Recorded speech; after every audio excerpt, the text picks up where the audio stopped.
welcome to a new episode of Gaia Project, the unofficial podcast about the board game Gaia Project with inverted consonants, so that you know for sure that it's unofficial. Here is Matteo El Tembro, along with Simone Molfo. Exactly, here we are again. Okay, so third episode, we just finished our long discussion about faction tires. So maybe this time we're going to provide some useful content. Maybe, what do you think? Yeah, we will try to do that. That could be the case. Regarding this episode, we would like to thank you for listening to us, of course, and also for the feedback you gave us. Among the people who told us what they thought about what we said and who weren't totally triggered, thank you guys. I find here a note from Common Raven, who told us that best codes are stronger when the player count is three, Italian here, rather than 4. And I think it's correct, don't you? Yeah, this is entirely true, obviously, because as we have said, the best codes, they really suffer that competition on the planets. So it's better for them to have less competitors in game. In general, maybe we haven't made a specific point in the last 2 episodes, but in general, our considerations are mostly focused on 4-player games. Yeah, I think that 4-player is our favorite format. It's sort of a golden standard for Gaia Project, but in my view, at least. Yes, I agree. I think it is. I think it's probably the most competitive form of the game. So this is why we are normally referring to that to the specific format. But yeah, likely. But regarding this episode, we listened to you guys, and so I would like to thank Vin, Siram71 from Board Game Geek.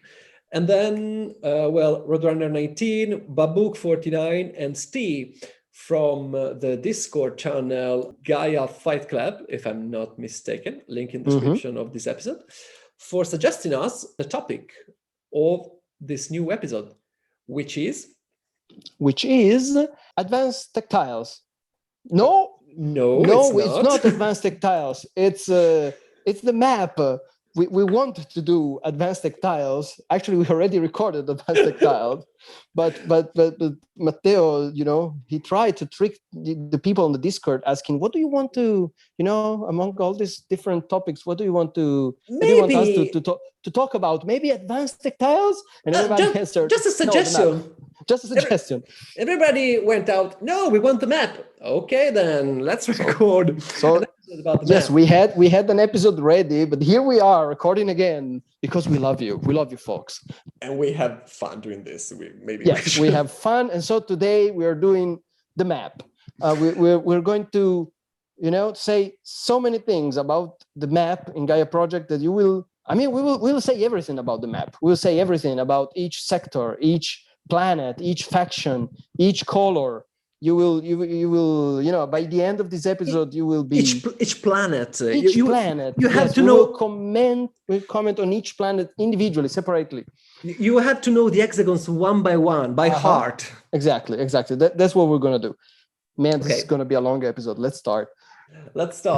What can we say about the map? You had something you wanted to say first, if I'm not mistaken, and I don't think I am, because we actually prepared this episode, Yeah, it would be weird if you were mistaken. All right, yeah. So this episode will be mainly divided into 2 parts. The first part of the episode, we will, analyze the map per se. So how do you judge the value of a given faction in a specific map context, right? You look at the map and you know which factions are good to play on that map and which factions you should probably avoid.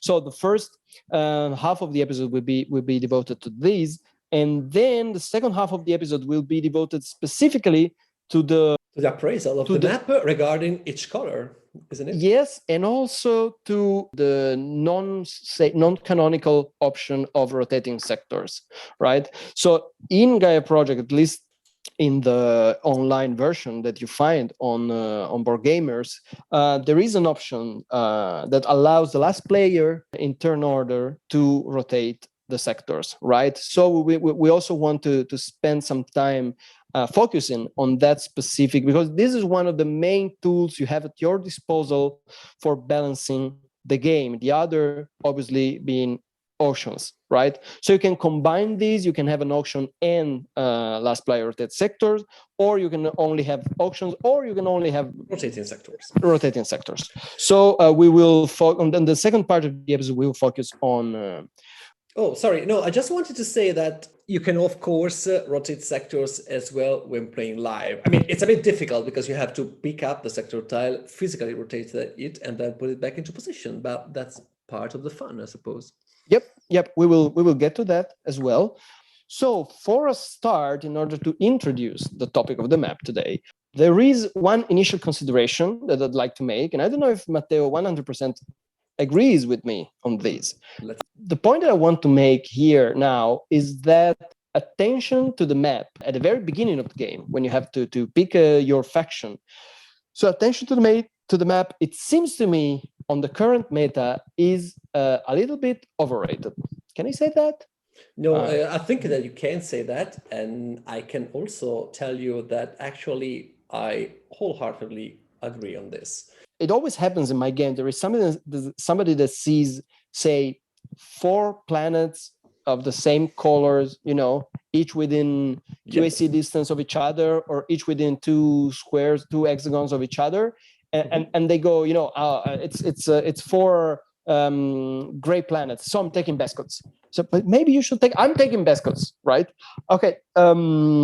Obviously, having a lot of planets in a favorable position for your specific faction is a good thing, but it is extremely important that you remember to consider the other elements of the game that create the starting scenario, right? That create the starting the setup of the game. So maybe you have a map which is very, very good for, say, Terrans, but the main objectives are not good for them. The basic tech tiles are in a bad position. They're the tech tiles that they want ended up at the bottom of tracks that you don't want to climb up. Maybe there are not interesting advanced tiles on top of the tracks you want to climb. Exactly, and on the tracks that you do want to climb up, there are not good advanced tech tiles.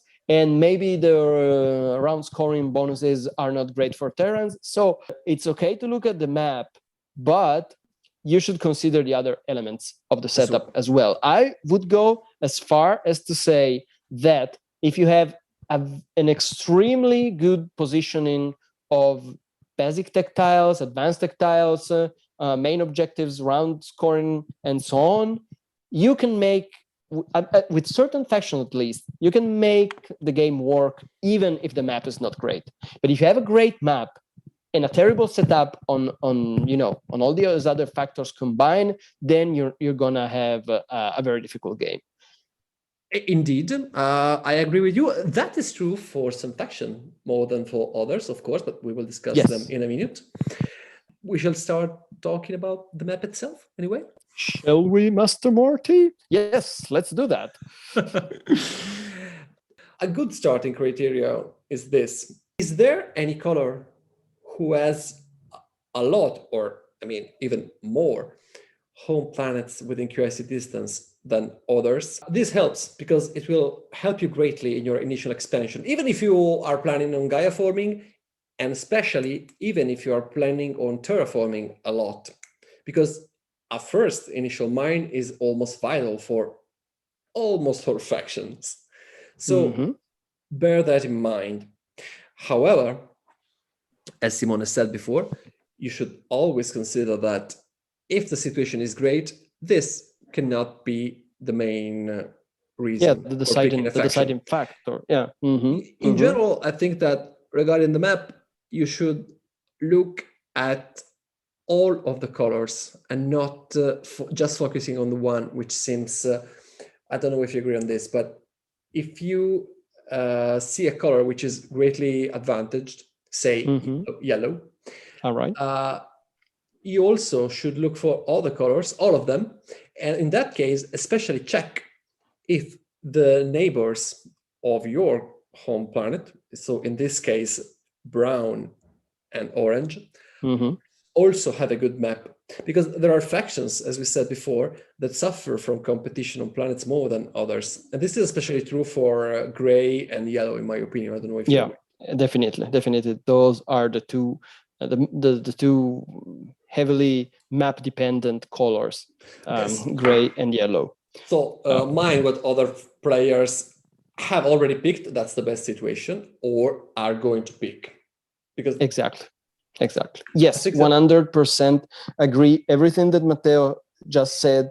So you need to keep into consideration how many planets you have within a distance of 2, within a distance of 3, and whether or not you are able to colonize at least one planet of your faction's color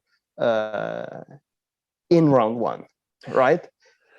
In general, as a general statement, I would say that if all the planets of the planets of your color are at a distance of 4 or more, then that's not a great map for you, for the faction that you are thinking about playing. And it is only certain factions that can hope to pull off a good game in that type of situation. Some factions I would not even consider playing. Actually, most factions I would not even consider playing in a situation where there is no planet within QAC distance. Unless you have a very, very specific plan in mind, I strongly urge you to reconsider playing certain factions under these starting circumstances. In particular, as Matteo was saying, I would never play gray. Both sides of the gray board, I would completely avoid if there are no planets within reach of a QAC. And that's not necessarily the case for yellow, and especially the Glean side of yellow, because Gleans can get around not having planets within QAC distance, first of all, because they cannot use QACs, and then because they can very easily use Gaia planets to jump from planet to planet if the Gaia planets are in the right positions. So the Gleans are the map, we've already said that, but the Gleans are the faction that are the most map dependent, right? If you want to play Glean, you need to be able to read the map and see if there is a path for you, right? If you combine all the yellow planets, all the Gaia planets, is there a way that you can, jump from planet to planet and colonize a decent amount of these planets? There are other two general, very important factors, in my opinion, that you should look at when you start looking at the map. And these are neighbors, possible or actual neighbors. And the other one is boosters, especially in consideration of the position you have in the round order. Because what Simone just said is totally true. I mean, do not pick a faction if it doesn't have planets within QAC distance, at least for the first games. But remember that boosters exist. So if you are the 3rd or the 4th player, and you see that you will have, for sure, access to one of the boosters, which helps your mobility, and namely, they are the 1-step. The 1 terraforming step booster, yes. The +3 to your movement, which is probably one of the best boosters all around for round 1. And also the QIC +2 coins booster, because this won't grant you any trick. I mean, you will just have another QIC to start with, but it can help a lot in colonizing, say, a row of 3 planets, each within QIC distance from each other. So exactly. That will help you. It can make a good situation even better. Of course, it's unlikely that you will end up being 3rd or 4th to pick a faction and have access to one all of the factions which will benefit the most from these boosters. But it can also turn a desperate situation into a viable one. If you pick third or fourth, you will likely have access to a good booster for movement or colonizing.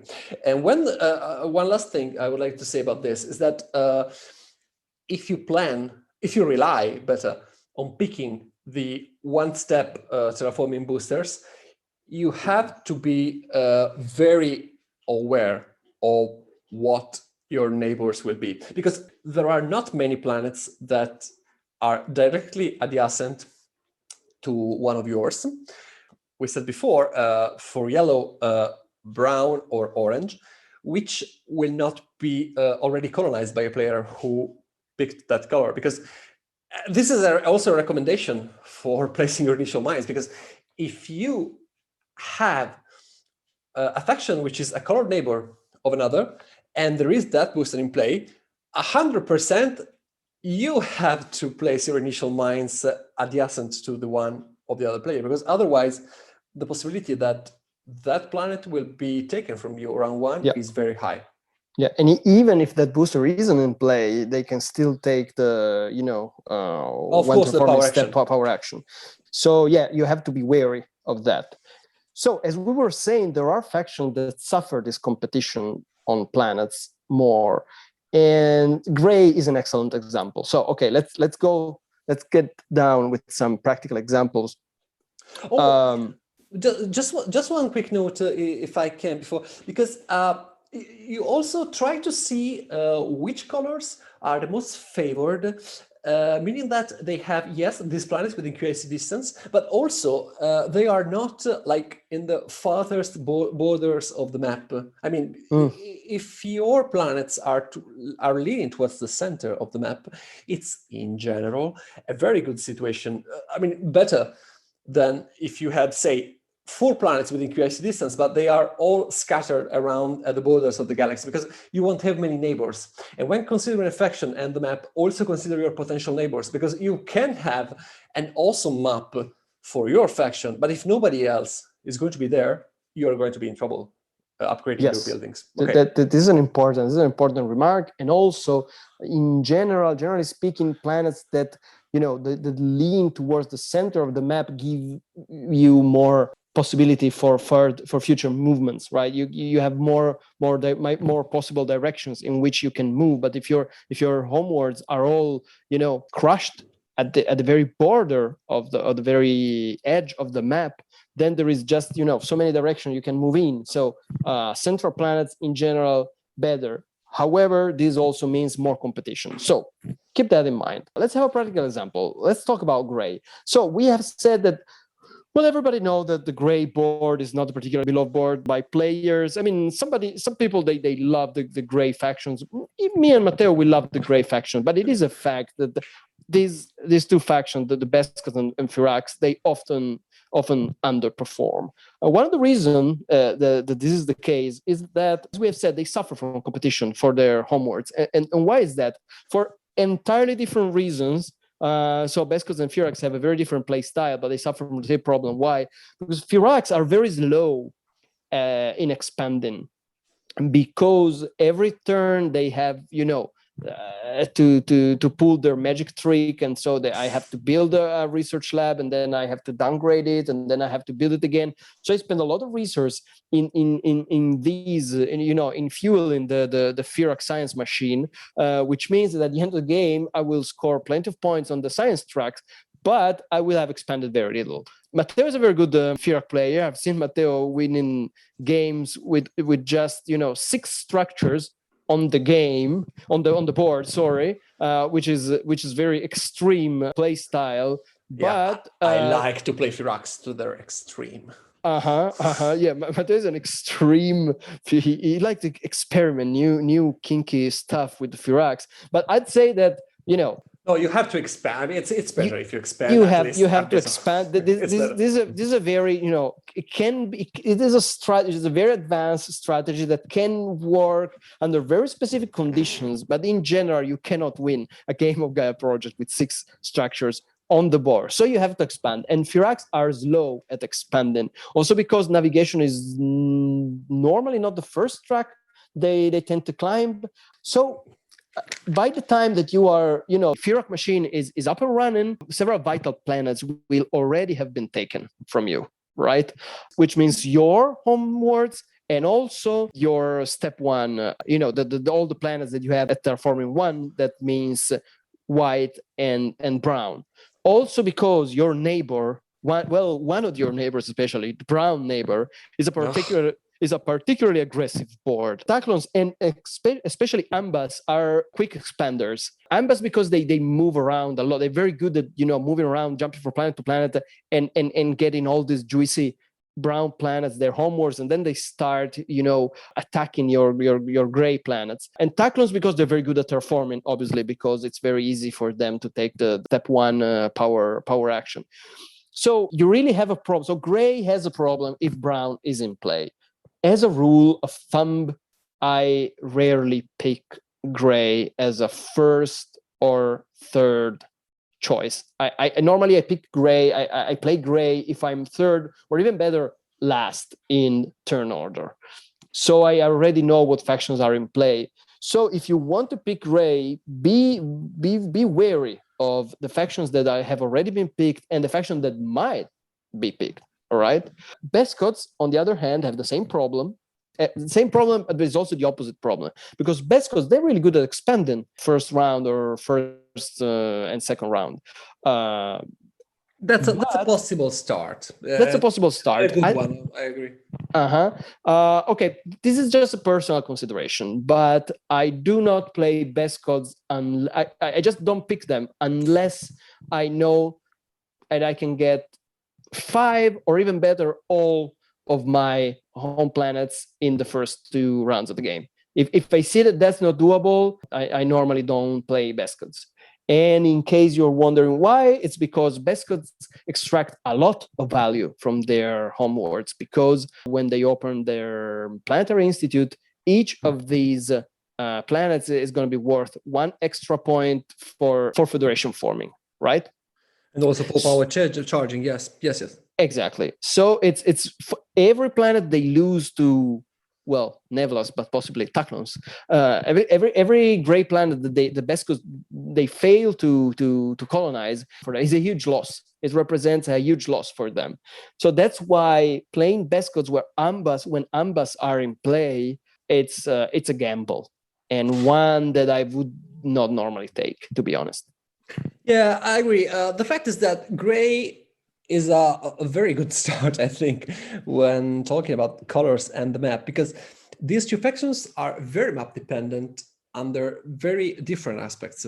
Firax tend to be boxed or sandwiched, as you see it, very easily by their color neighbors. Brown is terrible for them, because there's also the problem that they can even not pick any of your home worlds, but they will toggle from you. You won't have 1-step planets at your disposal, which is a problem. I mean, if in play there are Ambas and Nevelas, you are done. You will not play, basically, because all plus Nevelas will be fueled by your forge of the downgrading and upgrading. So that can be terrible. But they will toggle from your availability their own home planets, and Firax have real problems expanding. On the other hand, Best Scots can suffer a bit less from these colored neighbors, but their gray planets are vital for the Federation forming, which is one of their best abilities. So yeah, pick gray when you have a good map. And with Best Scots, I think you meant that this means having a lot, or at least as many gray planets as possible within range 2. This is one of those differences, because if you're going to colonize all of them or almost all of them, you are going to go navigation 2 and then pick as many as possible, right? Exactly. Yeah. In general, one of the opening strategies that I normally use with Best Scots, that I feel to recommend to, especially not so experienced players, which maybe are struggling playing best codes. So the normal best codes opening is opening a research lab and using their ability and taking 2 bumps on the navigation track. So you get navigation 2 and you start colonizing gray planets. Consider that if you are last and you have access to the +3 movement booster, that's huge for you, because that's what can help you getting all 6 of your home planets in round 1 or early round 2. Gray, however, has another advantage which we didn't talk about yet. Oh, I didn't say that, but of course, when we're looking at Gray, especially look at the sectors numbered 3 and 9, because those are the sectors where you have one of your neighbors directly adjacent to your planet. But also these 2 sectors have a nice Gaia planet on them, which is just 2 places away from, in the case of 3, the white planet, and in case of 9, your gray planet, which can be extremely good with both, especially with Bascos, okay, but also with Firax, because Gaia planets are contended between players, but that can help you in having another planet that you can colonize. But also look for the famous number 7 tile, or infamous, depending, number 7 tile, because that tile is usually super important for another color, which we will talk about later, a random one, but also for you. If you are best gods, you can colonize the gray planet on the 7 tile, go navigation 2, and then ta-da, you already have the 2 QICs which are needed for colonizing these 2 Gaias round 1 immediately. 2 more mines on the board with no effort. In the worst case, with Firax, you can charge from other players if they are there. Yeah.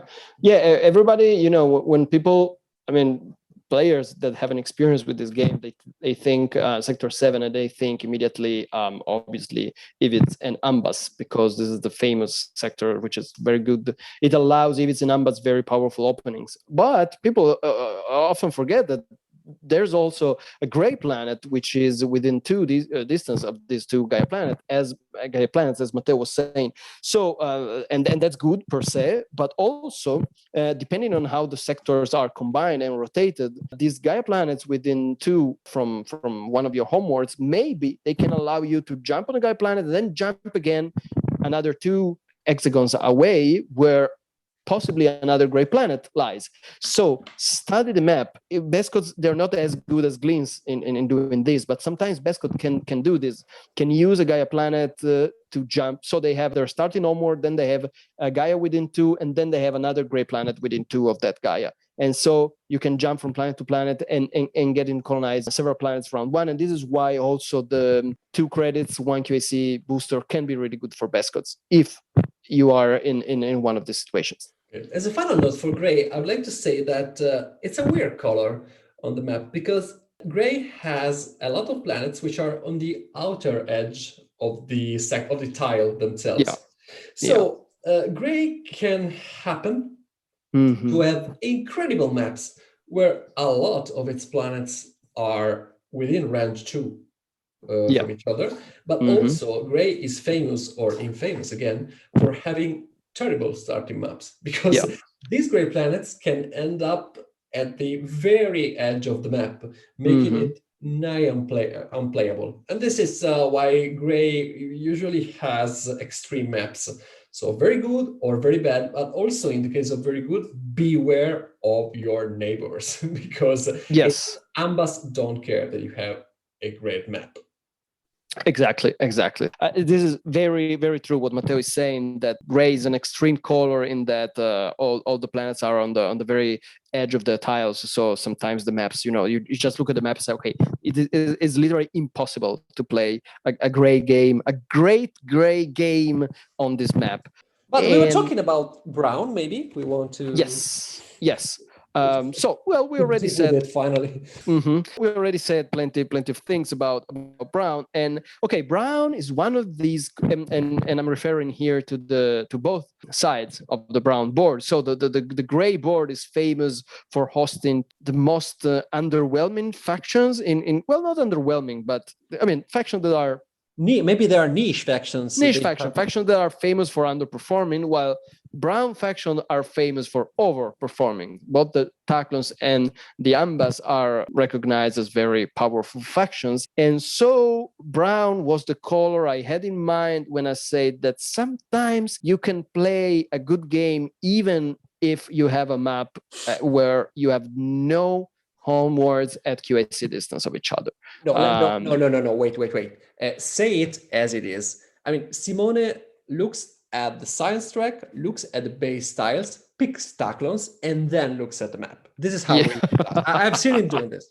Be honest with our listeners. Yes. So Taclons can do that because we already talked about that, because Taclons have this overabundance of resources that can help you compensate for a non-optimal starting situation. Say, if you see that the map is good, that you will have plenty of neighbors. For instance, if you're picking Taclon and you know that there are one or two spots where you can place your starting mines and maybe build a train station there, and you will charge a lot because everyone will be your neighbor in that specific sector, then consider playing Taclons even if you don't have planets within QAC distance, because you can easily overcome that. You will produce so many resources that you will find ways, around these by either amassing a lot of knowledge points and then going up navigation early, or by simply using the terraforming actions.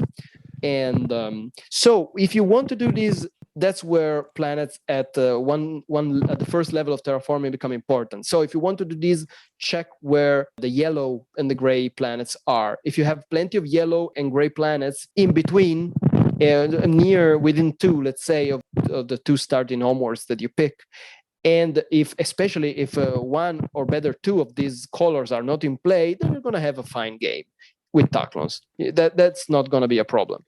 Just a sec. With regards to this and Taclons in particular, I'd like to stress the importance of looking at tile 1. This is a very good tile for brown because it has adjacency to a yellow planet, but also is within 2 spaces of a blue planet, which is also adjacent to a transiting planet. So it's the case that if tile 1 is well positioned, you will both have a yellow neighbor or a planet that you can easily colonize. So both of them are good.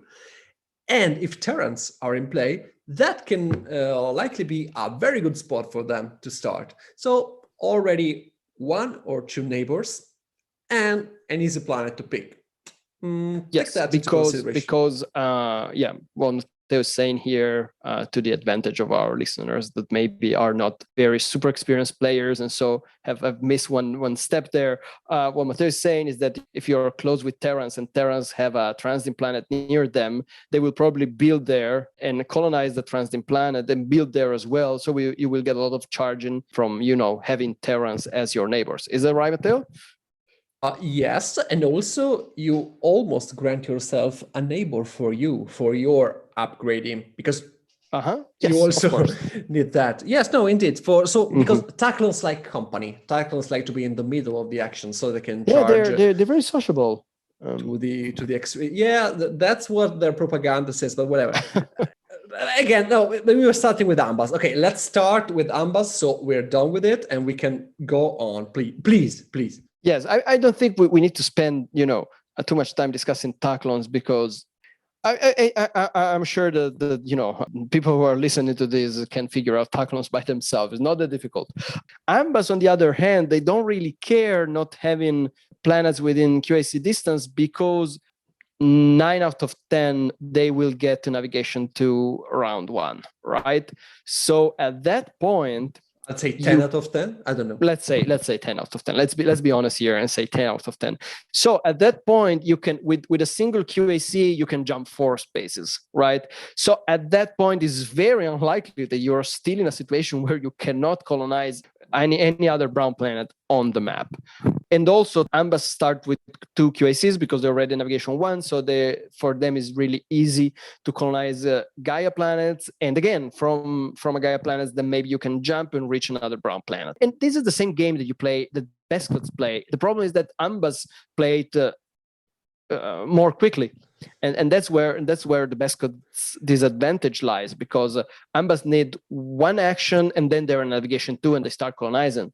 Bescots need to use their ability to go up navigation, then they need to build a trading station, and then they need to build a research lab in order to get navigation 2, and then they can start colonizing. So there are 2 actions behind Ambas in this respect, and this is why, if it's a competition, well, the Ambas are probably going to win that race. So that's where you have to be aware of when you play, if you decide to play Bescots. Yeah, let's say that if there's a race, Ambas are racing in a Ferrari, while you just have a bicycle with its chain broken. So you're not going to win that race with Bescots. Exactly.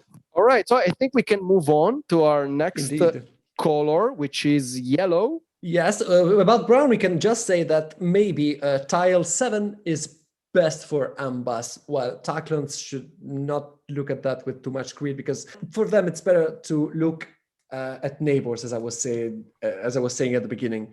But for Ambas, tile 7 is actually a very good one. Yes, indeed. I forgot to mention that. No worries. About Ambas, but of course we already said that tile 7 is very good for Ambas. Well, Taclons can maybe get one of these 2 Gaia planets if they want, but Taclons are not particularly interested in sector 7 more than they are in other sectors. It really depends on how the map is shaped in each specific game.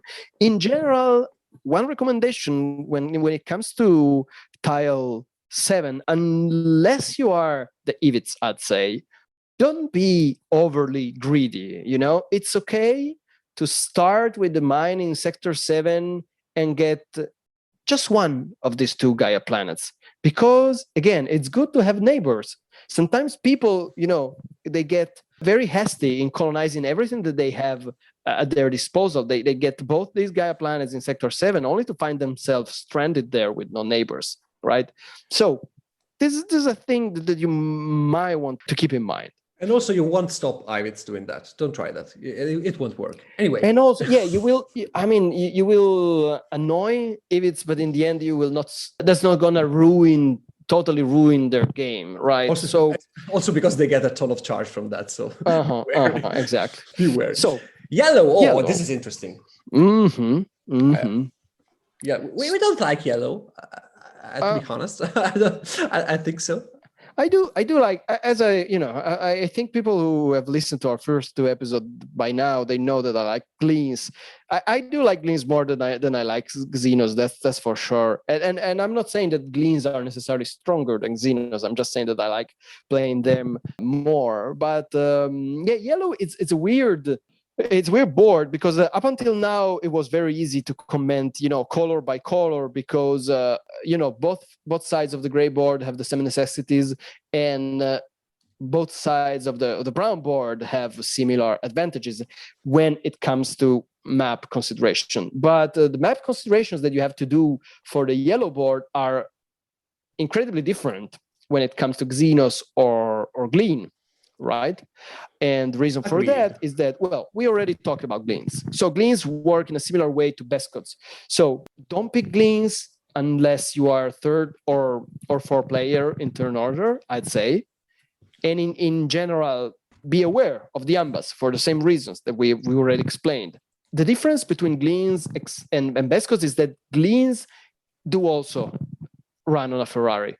Possibly an even better one than the Ambas, because Gleans, they do not even have to stop, to accumulate QACs. They just move to from Gaia planet to Gaia planets, or from Gaia planet to yellow planets, without ever stopping until they run out of ore. So the Glean can have very explosive starts in this respect, and in these they can compete with Ambas. Remember though that Ambas can use QACs to move up to 4 hexagons, and you cannot. Yellow is interesting because when I was looking at the sectors and thinking about what are the good ones for yellow? Well, yellow actually has a great map on paper because you have your neighbors directly next to your planet on tiles 1 and 5, and with regards to the tile number 5, we can say that yellow has an advantage over gray because orange factions are not so aggressive in taking your planets. Okay, Geodents can and will do all they can to grab one of your yellow planets, but they're not as aggressive as Neblas or worse, Ambas. But so the orange are a bit easier to get for you. But if it's not a big problem because you actually have other two great tiles at your disposal. And these are tile number 6, where you have a transstim next to your yellow planet. So if you want to go the Gaia forming route for glints, you should consider that, although that's not something we recommend. But anyway, you also have a Gaia planet next to this transstim. So if you have glints especially, you can jump directly to that Gaia and then maybe Gaia form the transstim in between. But there's also another nice tile for yellow, which is tile number 10. Tile number 10 has exactly the same situation because you have a Gaia planet, your range 2, just one hexagon away, and also two transstim planets. One of them can be reached with navigation 2. So I don't know. I don't recommend Gaia forming with gleans because it's a bit of an advanced thing to do. But anyway, these two tiles are interesting. Maybe more for gleans than for Xenos. I'd say that Xenos can be a better pick on gleans when you do not have the path that Simone was talking about at the beginning, but you have lots of yellow planets within QIC distance, because you start with an additional QIC coming from your step on the QIC track. And you're also likely to get more across the game because you not only have your academy, you have your planetary institute, which grants you an additional one each round. And on top of that, you start with 3 mines on board, meaning that you have a much wider range. So when considering yellow, first of all, consider that you are considering yellow because, whoa. But anyway, if there's a great path of yellow planets, which is just 2 steps away one from each other, gleans are maybe the best choice. But if you have lots of yellow planets within QIC distance, Xenos can be more interesting. Of course, you can go up navigation 2 with Xenos, but I don't know, maybe at that point, just pick gleans. Exactly. That's possibly not the best opening strategy for Xenos, although it is certainly doable. One additional thing I'd say about Xenos is that Xenos are a weird faction. Their relation with the map is it's weird because the fact that they start with that extra mine, that's a huge thing, right? Because it gives you, the possibility to worry about the map less than other factions. For instance, take the example that Matteo gave you before. All the faction, they have 2 planets that are adjacent to a planet of a faction that has your homeworld as a step 1 terraforming planet, right? So in the case of Xenos, orange and brown. So the point is that if that color is in play and they have access to the step booster, or in general they have access to the step 1 terraforming power action, then you're in trouble. You have to deploy one of your initial mines has to be on that planet, otherwise it will surely get colonized by your neighbor. And the problem with that is maybe that is not the point where you wanted to place your initial mine. Maybe you have 2 great planets that you wanted to use for your starting position, and then there is the 3rd planet. You don't really care about that, but you know that if you don't put your mine there now, you will never see that planet again because it will be taken round 1. So with Xenos, you don't have this problem because you can place your 2 normal mines on the best spots you have on the map, and then also place the mine on the 3rd planet to prevent an easy terraforming on the part of your rival, that be that brown or orange. So that's a huge advantage. Okay, so maybe we can progress Move on with the fiery neighbors of yellow, meaning the orange board, a board which personally I love. I always play orange whenever I can, and I also am a woman. So Matteo is being sarcastic. So orange, what can we say about orange? In general, you have tile 1 and 5, which I've already told you about. Tile 5 is also, tile 5 is a good one for Xenos, for example, and it's not so a great one for Baltax, in my opinion, because you have a Gaia planet, but it's within 2, so you don't care a lot about being navigation distance with Baltax because you are not going to climb the track anyway. But you still have the yellow one, so you can terraform that easily. But especially what I wanted to say about sectors and the orange board is that one tile you should always look at with Baltax is tile number 8. That's the only tile, I mean, not counting how the map is composed, of course, but that's the only tile that has a transit planet next to one of your orange ones, and also a transit planet within QIC distance. So when playing Baltax, that's not given, but you should pay attention to tail number 8. That can be a telltale one if it's a good map for Baltax, even if you are not heavily Gaia forming. The fact that you can place a transit there, a Gaia form there, without worrying about reaching it with one of your precious QACs is something to be aware of.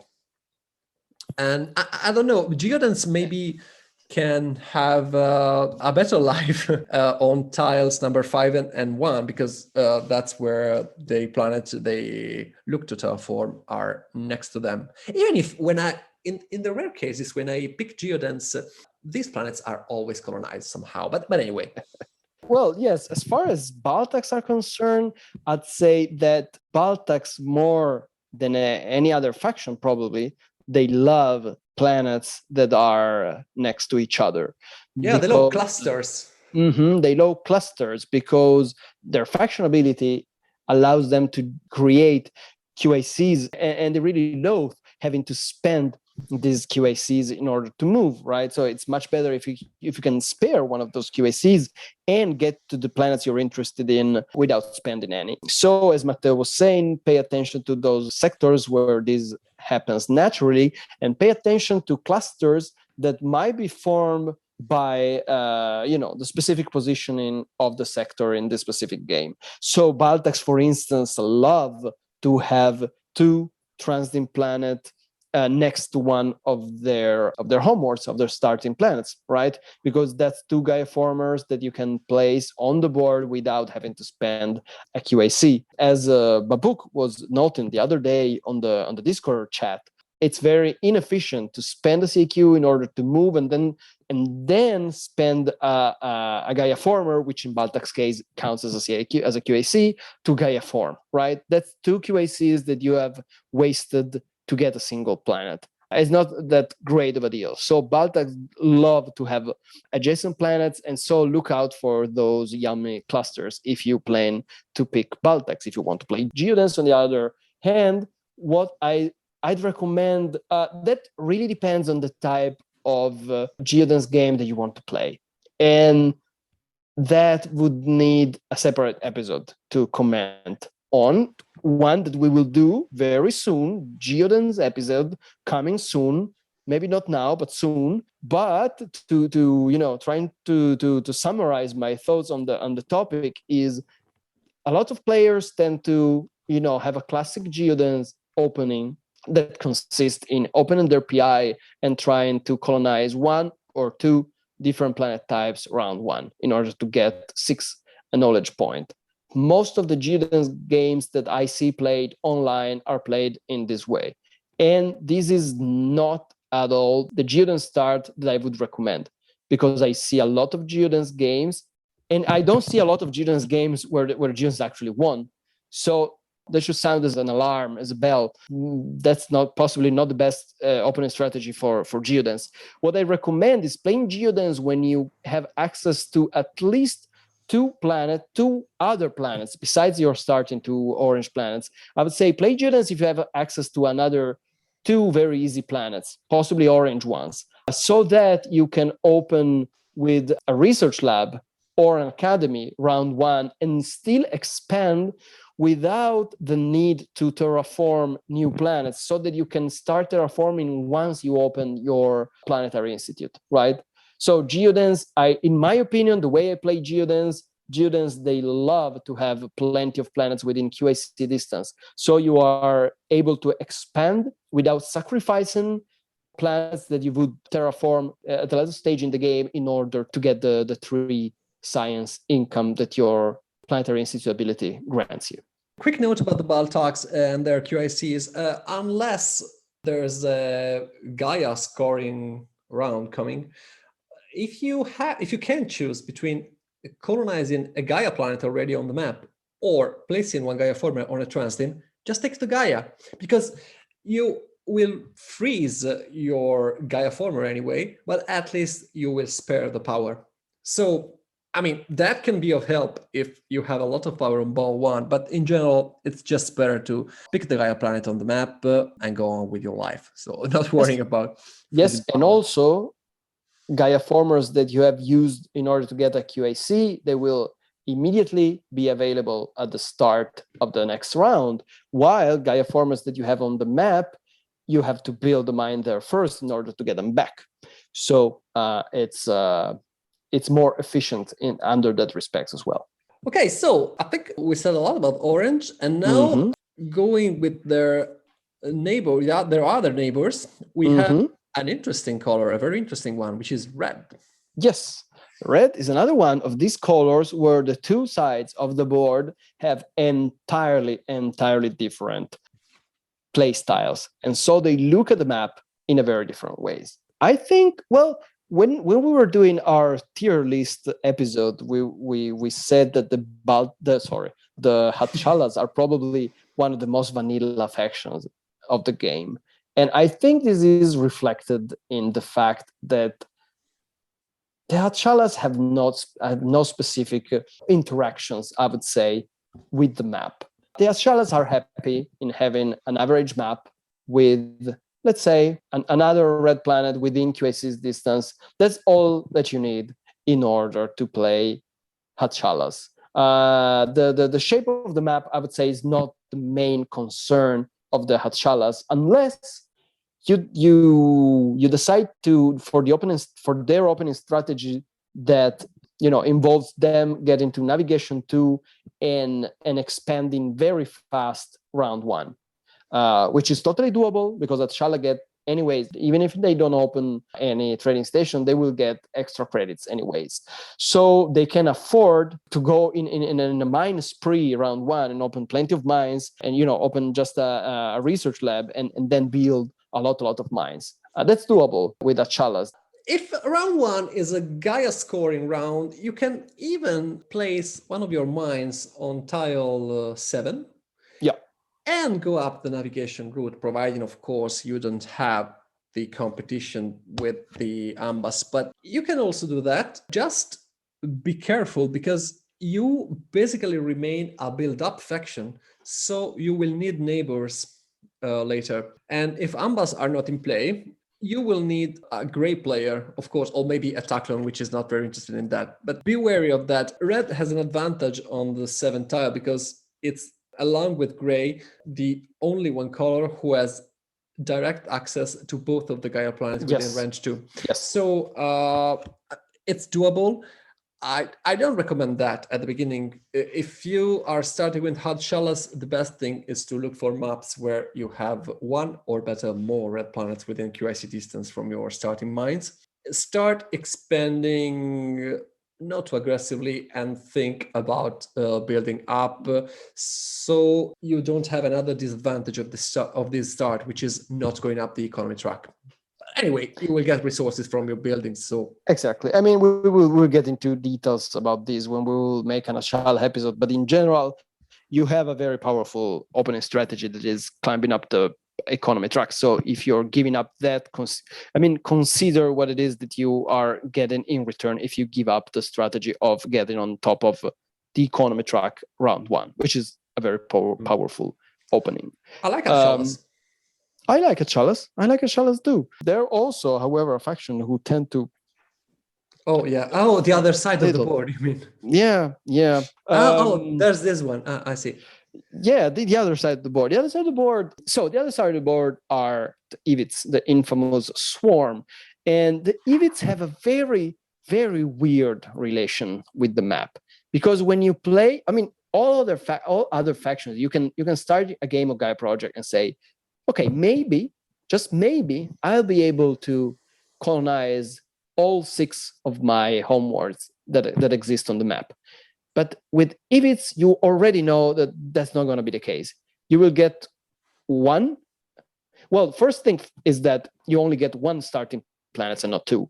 And by the end of the game, you will have gotten perhaps 2, 3, 4 on an incredibly amazing map that I cannot even start to imagine, but nothing more than that. So Evits are in a way less concerned with the positioning of all the planets. Well, all the Evits need is perhaps a second red planet in a favorable position. In general, what the Evits want to do, I would say, at least the way I play the Evits, is to be able to open at least 2 mines round 1, because they start with no mine and they really want to build that research lab round 1.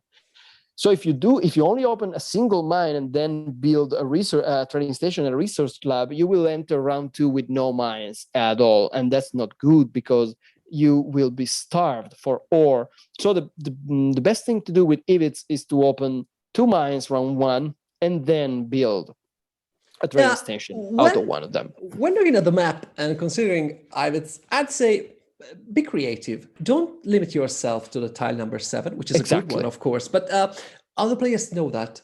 And even if before I said that picking those Gaia planets won't stop the Evits, which is true, it will make your life more difficult anyway. So when considering Evits better, look at all the red planets on the map. You have tile number 10, which is fantastic because your red planet there is next to a blue planet, and also just one step away from a juicy Gaia planet. This is a great start, I think, for Iris, of course, considering the map as a whole. But also, you have tile number 1, where you are next to an orange planet, and then you can place your space station just to reach that other blue planet. I think that one of the best booster for Evits is the initial step 1, because it grants you a lot of opportunities to expand round 1 and build the famous 2 mines Simone was talking about. Of course, Gaia planets are easier because you already start with 2 QICs without doing anything. What affection. Oh, wow. And no technology steps. Incredible. But you still can do that.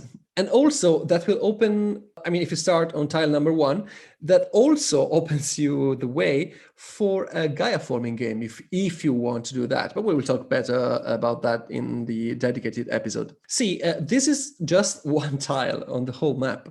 I don't know. The other thing you should do with Evits, in my opinion, is to draw a sort of a path at the beginning of the game, which you could take.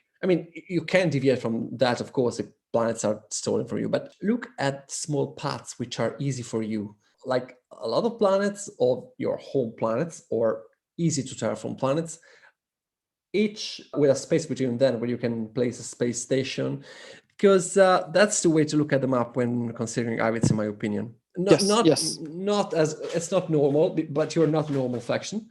But looking for a path, a bit like the Gleams should do. Exactly. I entirely agree on that. The Evits consideration when coming to the map are similar to those of the Gleams. Well, they're different because the Gleams care about their homeworlds. The Evits not necessarily so. But both factions, they want to look at the map and see a path they can follow. The Gleams want to do that very quickly. The Evits cannot. But the Evits need to have at least an idea of how they are going to expand in the course of the game. Even better, two possible strategies, so that if one gets blocked because of the planets in that area get taken, you can also, revert to the other strategy and continue expanding in the other direction. And so I agree with Matteo that tile number 7 is obviously a very good start for the EVITs, but all other tiles as well, other positioning as well, depending on how the sectors are placed, you can have other starts, especially if you know that people are going to, trying to intercept you on tile number 7. You can try to, catch them off guard by placing your planetary institute in a different area of the map where nobody was expecting you, and they are less ready to counter your game by stealing vital planets from you.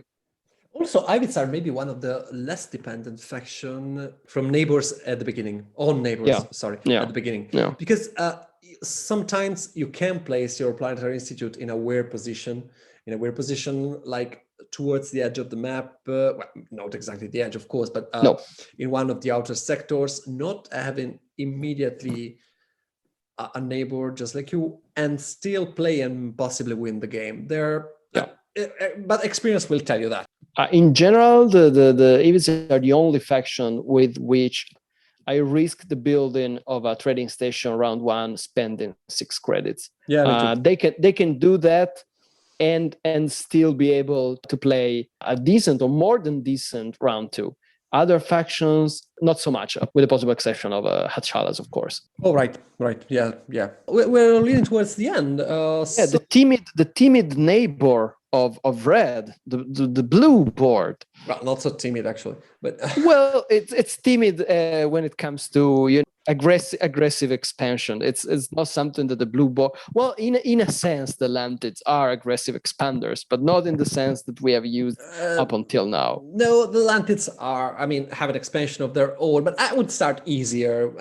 Let's talk about Terrans. Let's talk Terrans. All right, but what do we have to say about Terrans? Well, just quick note, with Terrans, as with all other factions, you have 2 planets with the direct adjacency to your one-step neighbors, which are tile 10 and 8. But it's not so important for Terrans, actually. But you also have 2 incredible starting tiles, which are tiles number 6 and number 1, because both of these tiles have a transiting planet directly next to your blue planet, and tile number 6 has another transiting within range 2, and on top of that, a printed Gaia planet at range 2 and adjacent to that transiting. You will notice that we haven't talked about Etars yet, but other heavy Gaia formers have one of their home planets next to a transiting one. But Terrans, they have 2, just printed on the tiles without even composing the map. This clearly speaks about Terrans being the uber Gaia formers of this game. And indeed they are. And for the very same reason, they are not as worried about the map as other factions are, because again, Terrans will likely get to navigation 2 relatively fast, and I say maybe not round 1, right? But they will get there sooner than later. And also they can use transit planets as the jump planets to move and maybe, colonize. Maybe they start on their homeworld, then they move to and get to a transiting planet, and from there they get to another blue planets or to another transiting planet, which is also very good for them. And the point with blue planets is that they are not so much sought after, because the 2 most aggressive factions, the brown factions, they don't want blue planets at all, because there are 3 steps of terraforming for that.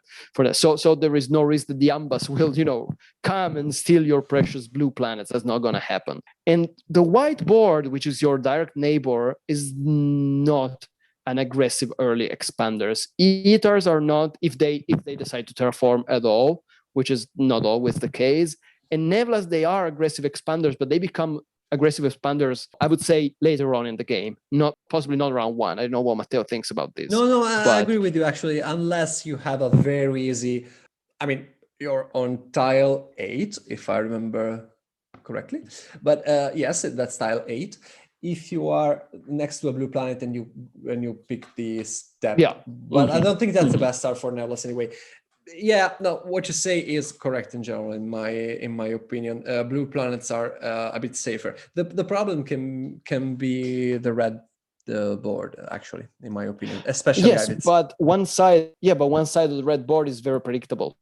I mean, Ivits will try to get your blue planets, undoubtedly, but the point is that you always know whether or not the Ivits are coming, right? Because maybe Ivits are on the other side of the board and you don't even care what they're doing. Maybe they will get 2 of your planets down there, but you wouldn't get to those planets anyway. And so you just, let the Ivits have their game and you go on colonizing the planets you're interested in.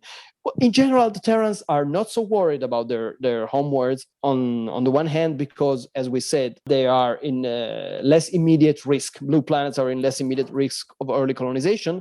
And also because Terrans will move from transdim to transdim, so they will, they'll be able to build plenty of structures using transdim and possibly Gaia planets without worrying too much about their home. Which is not to say that you have to, not take blue planets in consideration when you're playing Terrans. But no, sorry. What I recommend in general are for Terrans is just to look for, say, one blue planet within QIC distance at the beginning, and that's it. Because especially if you want to open with Planetary Institute, I mean, just grab that one, and you're set. Look for easily accessible or even not so easily accessible transdim ones. That's where your strengths lie. Yes. The Terrans are, I would say, another faction that have to look carefully at the map and thinking about late game, mid and late game. As the Gleans, as the Ivits, look at the map and see where you can get from where and how you're gonna expand, across all of your game, not just turn 1 and 2. Other factions are more preoccupied with early expansions, but factions such as the Terrans, they want to know, well, not exactly, but more or less they want to know where they're headed, right? Even in the mid game and late game. Yeah, I don't think that preoccupied is an English word, actually. What you meant, I think, was worried. But anyway. Okay, whatever. Should we? Well, you do the honors. My turn. Your turn. Lantids. Okay, so here we have another super map-dependent faction, one of the most map-dependent factions in the game. And with Lantids, what you want is, I'd say, everything. That's the problem. No, with Lantids, you, of course, want and like big clusters of planets, but not to colonize them yourself. I mean, not exactly. You want that at least one of your starting blue planets has as many direct neighbors as possible, because you like to place your parasite mines without having to go up navigation or using QICs. That's key for Lantids. However, you will need to expand as a normal faction sooner than later, because you need to build up as well. You need advanced structures, you need laboratories, you need academies. So when considering Lantids, of course, you will have to take a lot of other factors into consideration. Never pick Lantids as a first player, please do it for me. But what you need is at least one blue planet within QAC distance from one of your starting mines, and especially as many direct neighbors as possible. The best situation with Lantids to start is to have both of your planets with a direct neighbor and one of them with 2 starting mines from other players, and maybe a 4th planet which can be easily colonized by one of the other 2, or maybe even by you. The fact that you can place these mines on planets already colonized by other players does not mean that you don't like easy to colonize planets other than blue. You won't go much further than red and white, of course. I mean, that can be the case if in late game there's normally that's what happens with Lantids. Yeah, well, that's not what happens. It won't be very easy for you to get Gaia planets as well, because if you don't like going up the navigation track, other players will do, and maybe they will grab Gaia planets before you. But yeah, you need to expand anyway, normally, so to say. Always remember, though, that you can always jump on other people's planets and then reach one of your blue planets. This is very important. Atlantis have a very strange map study, which I'll be happy to discuss when talking about them. Anyway, this I think future Lantid episode are good. I can't wait for that. Blue planets in big clusters, and at least one easily accessible at the beginning. So we're leaning towards the end. Yes, we are left with just one color. But first, there is an advertisement here. So preoccupied is actually an English word, at least according to Merriam-Webster Dictionary Online since 1828. Preoccupied, adjective, lost in thought, also absorbed in some preoccupation. I think it is an archaic word. Also, archaic is an archaic word. But hey, what do we know? Gaia Project, expanding your vocabulary. Okay, so I am never going to cut this. back to our regular episode. This thing, it was epic. It's never gonna happen. White. Yeah, so white color. White color. What do we have on white? I'd say this is more, the battlefield of Matteo more than it is mine. But I will anyway say something about the Eaters, a faction that, against, all common knowledge and sense about this game, I don't really enjoy playing a lot. I'm not a strong Eater player, and I avoid them when I can. But in general, map considerations for Eaters, they really depend on what type of Eaters game you want to play, right? When I play the Eaters, I tend to play heavily Gaia forming Eaters, and in that case, if you want to, have the classic PI opening and start Gaia forming around 1, then what you care about are, yes, of course, a white planet within QAC distance is very nice to have.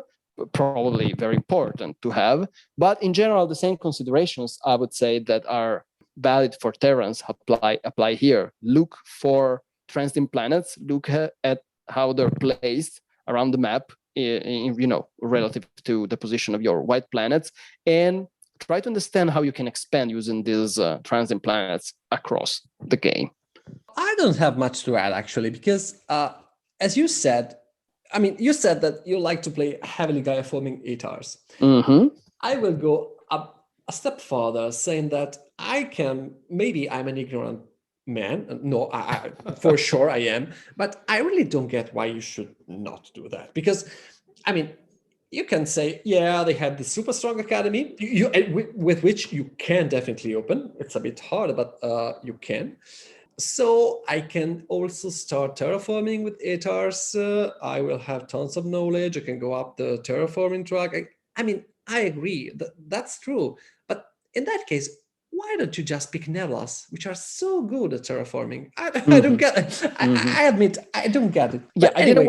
I didn't want to get into that, because this means a lot of errata for the next episode. We will say, no, but Academy opening. No worries. So I'm taking full responsibility for that. Just open PI and Gaia form. Then maybe when you have 20 games with Eaters under your belt, you can start with, I don't know, Academy, going up the economy track. But anyway, yes, you were correct. Look at the map, looking for, of course, one white planet within QIC distance is nice. Yes, Eaters should look at tile number 9, of course, because there you have a gray planet within QAC distance and a Gaia planet, and also a transiting planet next to your white. So that's important for Eaters. But yes, more or less the same considerations that we made for Terrans are true for Eaters. So look for transitims, which are easy to access. You won't be a heavy Gaia former likely at the beginning, but yeah, they're important, and you also can jump over transitims for other white planets.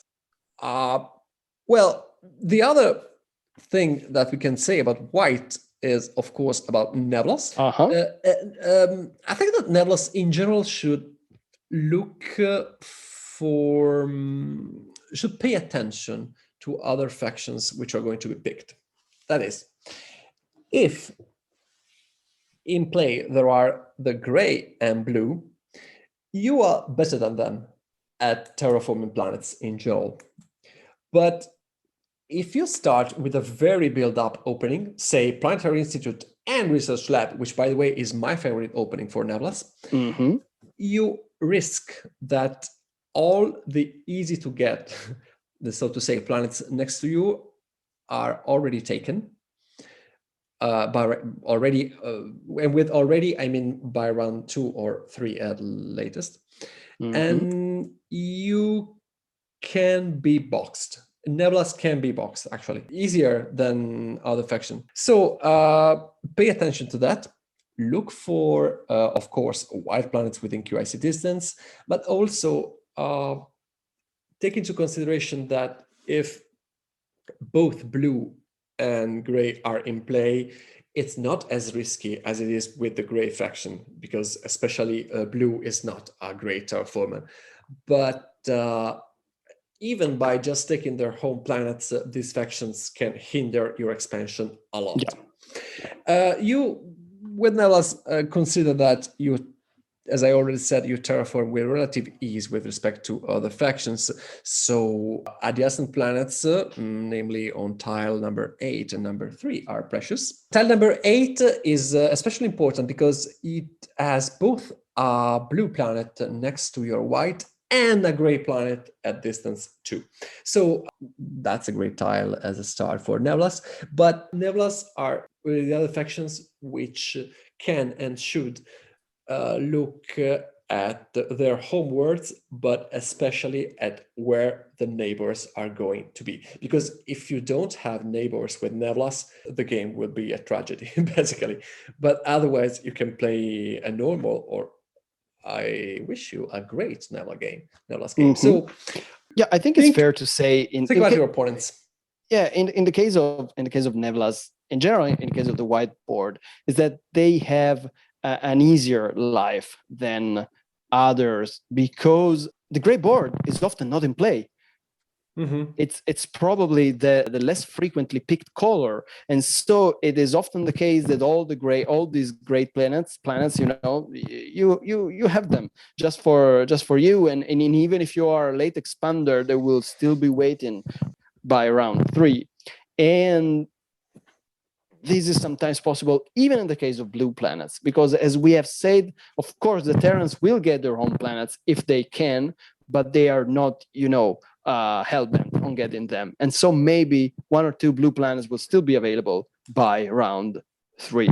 So that's another reason why it's the life of the whiteboard planet-wise is a bit easier than the life of the gray board. Yeah, the problem with gray in that case is that they will be sought after by the brown player, which will be in play. Of course. Unlike the gray one. So that can be a bit harder, but anyway, nearly not as hard as for the gray board, of course. And so we are done with factions and colors. Am I right? Yes, I hope we said something useful for everyone. And maybe you wanted to add something, I remember, about rotating stuff, right? Yes, we have now come to the part of this episode which is dedicated to the topic of rotating sectors. So this is an option that you can choose to implement or not in your games. That depends. Some players love it, some players hate it. In general, when I started playing Gaia Project, and of course, we all started playing, well, most of us, I guess, we all started playing live games of Gaia Project. And I played for years with a very competitive group of players. And we had this kind of, you can call it a home rule if you want. We used to create maps that had one requirement, that every color had at least one planet within QIC distance and possibly no more than 1, so that basically all the colors were balanced in that the start conditions were pretty much the same for everyone. And I still recommend that if you are beginner players of Gaia Project. That's a good way to approach your first game. So everybody can pick any color they want and still have a relatively easy start and a decent game in which they will not be boxed or starved for planets, and so on and so on. However, when you get to a more advanced stage of your Gaia forming career, then you realize that Having a perfectly balanced map does not mean balancing the factions, because the factions themselves, as we have already discussed, are not perfectly balanced. It's a well-balanced game, but not that well. So there are factions that are in a vacuum more powerful than others. So when it comes to rotating sectors, what you want to do is, first of all, to try to even out those factors that make the different factions unbalanced, right? So if you want to advise when you rotate sectors, you will never make a mistake in giving something more to those colors that we all know are not the favorite colors in Gaia Project. So always making a very good map for gray is rarely going to make the game unbalanced. If anything, is going to make the game balanced in that somebody maybe will finally pick the gray board and we'll see some best codes action or some Firak play. And the same, I think, can be said for yellow. The same can be said for orange. When it comes to red, well, red is probably one of the most difficult colors to assess on the map, and so for you to rotate sectors in order to give a good map to red factions. So here's my point. The problem with red is that red is the color of the EVITs, and we all know that the EVITs can be unstoppable in certain conditions. So when you rotate sectors, pay attention to the advanced technology tiles that are on top of the tracks that give you some bonus, right? So the science track, the economy track. I would say if there is a very powerful advanced tech tile on top of either one of these two tracks, and when I say very powerful tech tracks, I'm mainly thinking about 3 points per federations, then you have to give red hell. This is maybe not going to be enough to stop the EVIT, but you have to at least try. And so try to create the worst possible map for red, which you can imagine. It does not only mean to scatter all the red planets in the worst possible way, because as we already seen, the EVITs do not necessarily care about that, but try to box red planets within walls made of gray and brown planets, which are the colors that they hate, that they have more difficulty in terraforming. So if you want to actively block the EVITs, then you have to take all the red planets away from each other, all the Gaia planets away from the red planets, and try to box red planets with gray and brown. That's not easily done, but you have to at least try doing that, which is really a shame, because in that scenario, nobody's ever going to pick Atshalas. And that's one of the reasons that Atshalas get picked so little, should be picked so little, because often maps are conceived in a very specific way, that is to nerf the EVITs, and that also means to nerf the poor, innocent Atshalas. But anyways, this is Gaia Project, and the hard law of Gaia Project. And the same goes for white and blue. You have to be very wary of the Gaia-forming Terrans. Well, Terrans are always a Gaia-forming faction, and Gaia-forming Etars. So do not give them easy access to clusters of transiting planets. Do not give them easy access to transiting planets in general and to their homeworlds. Again, make their map hell, because I'm saying this in a scenario that has a very good setup for Gaia-forming factions, right? So if there is a very powerful advanced tech tile on the top of Gaia-forming track, if Gaia is one of the main objectives, if satellites is one of the main objectives, and Terrans are in play, remember Terrans are probably the most powerful faction when it comes to number of satellites. And if a lot of the round scoring bonuses are related to Gaia planets, then try to nerf the Gaia forming factions, the Terrans and Etars in particularly, by creating a map that does not give them easy access to transiting planets and to their homeworlds. Favorite other factions, try to build a great map for gray or yellow, a very great map, so that maybe one says, okay, I have this huge tile on top of Gaia, but my game is going to be super hard. But maybe if instead I try Glimpse this time, life won't be so tough. In case they won't pick those factions, you can pick them. Why not? Mm-hmm. Exactly. Give more to yellow, gray, and orange, and give less to EVITs and brown. I mean, brown, they don't really care. They probably are going to have a good game anyway, unless the brown map is really, really terrible. The brown board is going to perform well all the same. What you really have to focus on are I would say the three most dangerous factions that you have to focus on are Ivids, Terrans, and Itars, because these are the three factions that can get out of control point-wise at a certain point in the game. So try to calm them down and try to give something to the factions that have difficulties in scoring points. And in general, these are my recommendation. Of course, every setup is different, every scenario is different. You have to take in a lot of different inputs from main objectives, advanced tech tiles, positioning of the basic tech tiles, round scoring boosters, and so on and so on. But in general, these would be my suggestions for a good rotation of the sectors. Yeah, also look out for big clusters, which include brown planets, because that can make also tachlons something which cannot be controlled in any way. That's I mean, big clusters are fun. Big clusters allow you to play Baltax more easily. And Lantids. Create a good feel for Lantids, but can also produce an unstoppable tachlon, because especially if Lantids are taken, because Lantids have this problem.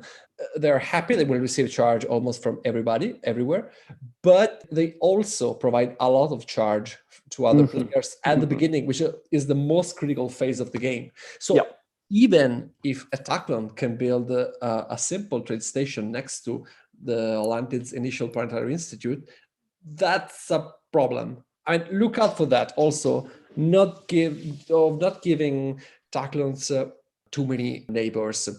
Ambas are really not important, because people will pick ambas even if they were coated with poison, I think. So that's not a problem. That's not a problem. People will grab them anyway. I don't know why.